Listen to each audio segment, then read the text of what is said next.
northward side and rejoined Field and Winsor. In the almost cloudless sky of steely blue the sun had just passed the meridian and was streaming hotly down on the stirring picture. Northward, the ridge line and the long, gradual slope seemed alive with swarms of Indian warriors, many of them darting about in wild commotion. About the little eminence where Stabber and the Fox had again locked horns in violent altercation, as many as 100 braves had gathered about the middle knob, from whose summit mere flashes shot from time to time.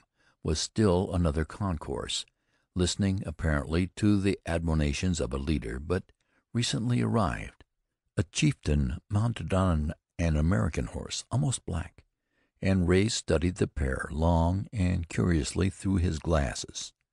"Lame Wolf, probably," said he, but the distance was too great to enable him to be certain. What puzzled him more than anything was the apparent division of authority, the unusual display of discord among the Sioux.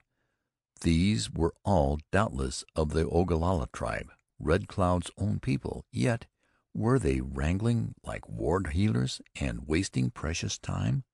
Whatever his antecedents, this newcomer had been a powerful sower of strife and sedition. For instead of following implicitly the counsels of one leader, the Indians were divided now between three. True to its practice, the prairie wind was sweeping stronger and stronger with every moment, as the sun-warmed strata over the wide, billowing surface sought higher levels, and the denser, cooler current from the west came rushing down.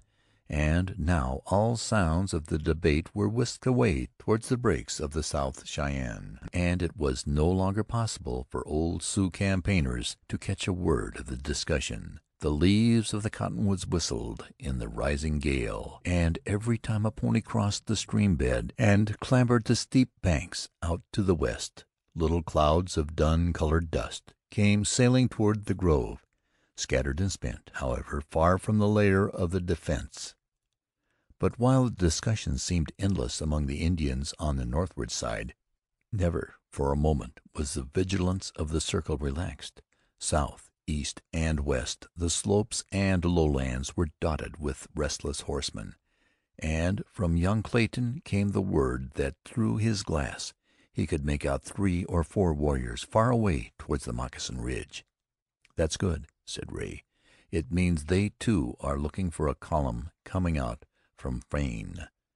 But where on earth did all those rascals come from?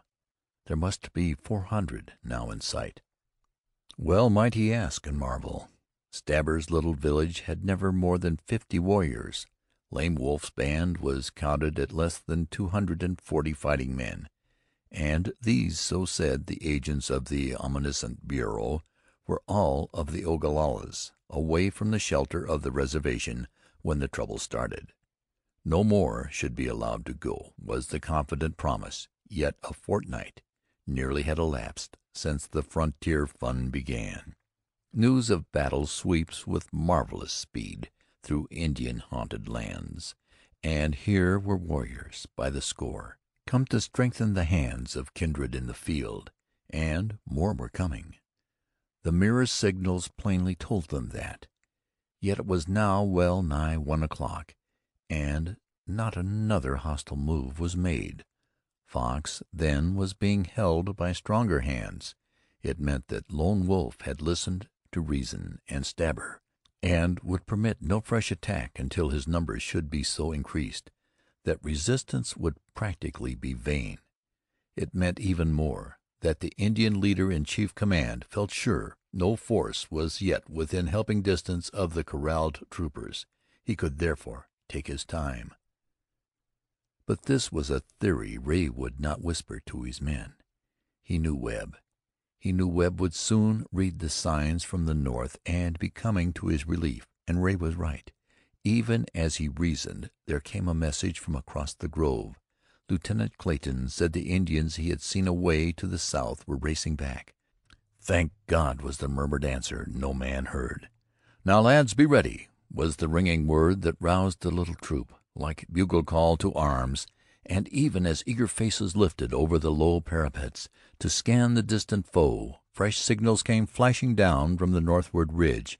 Fresh bands of warriors came darting to join the martial throng about the still wrangling chieftains. And then, all of a sudden, within mighty yelling and shrill commotion, that savage council burst asunder, and, riding at speed, a dozen braves went lashing away to the westward side, while with fierce brandishing of arms and shields, and much careering and prancing of excited ponies, the wild battle lines were formed again. The Sioux were coming for the second trial. "Meet them as before, make every shot tell," were the orders passed from man to man, and heard and noted amidst the whistling of the wind and the sounds of scurry and commotion at the front. Then, silent and crouching low, the soldiers shoved the brown barrels of their carbines forth again and waited.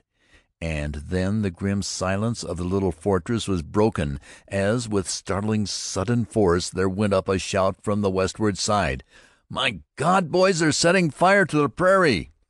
Ray sprang to his feet and gazed. Away out to the west and southwest, whence came the strong breeze, blowing from the Sweetwater hills, half a dozen dark, agile forms, bending low, were scuttling afoot over the sward, and everywhere they moved there sprang up in their tracks little sheets of lambent flame, little clouds of bluish, blinding smoke, and almost in less time than it takes to tell it, a low wall of fire started in a dozen places, reaching far across the low ground, fencing the valley from stream bed to the southward slopes, crowning by its swift sailing crest of hot, stifling fume, came lapping and seething and sweeping across the level, licking up the dry buffalo grass like so much tow, mounting higher and fiercer with every second, and bearing down upon the little grove and its almost helpless defenders in fearful force. In resistless fury, a charge no bullet could stop, an enemy no human valor could hope to daunt or down. "Quick, men!" yelled Ray. "Out with you! You on the west front, stay you here. You others, watch the Sioux. They'll be on us in an instant."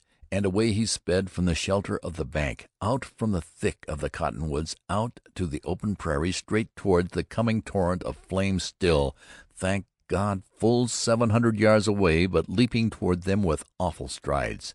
Out with him rushed Field, and out from Clayton's front sped half a dozen old hands, every man fumbling for his matchbox, out until they reached a line with their captain, already sprawled upon the turf, and there, full 100 yards from the grove, they spread in rude skirmish line, and reckless of the mad chorus of yells that came sweeping down the wind, reckless of the clamor of the coming charge, reckless of the whistling lead that almost instantly began nipping and biting the turf about them, here, there, and everywhere.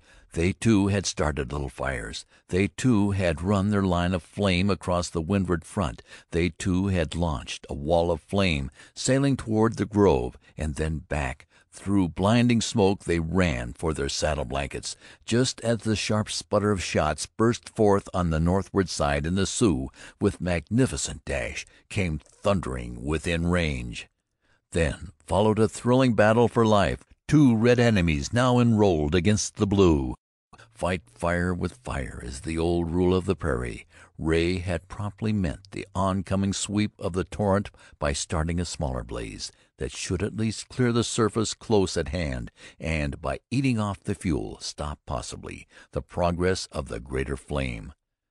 But the minor blaze had also to be stopped, lest it come snapping and devouring within the grove. It is no easy matter to check a prairie fire against a prairie gale when every human aid is summoned. It is desperate work to try to check when to the fires of nature are added the furious blaze of hostile arms, every rifle sighted by savage, vengeful foe. "Check it, lads! 10 yards out!" shouted Ray to his gallant fellows, now lost in the smoke, while he again rushed across the front to meet the charging Sioux. With his brave young face all grime, Field was already at work, guiding, urging, aiding his little band. Both hands, he cried, as, wielding his folded blanket, he smote the fringe of flame. "Stop it out! Great God, Wing, are you hit?" For answer the sergeant by his side went plunging down, face foremost, and the trooper Denny, rushing to aid his young officer in the effort to raise the stricken man, as suddenly loosed his hold, and then together again. these two swarmed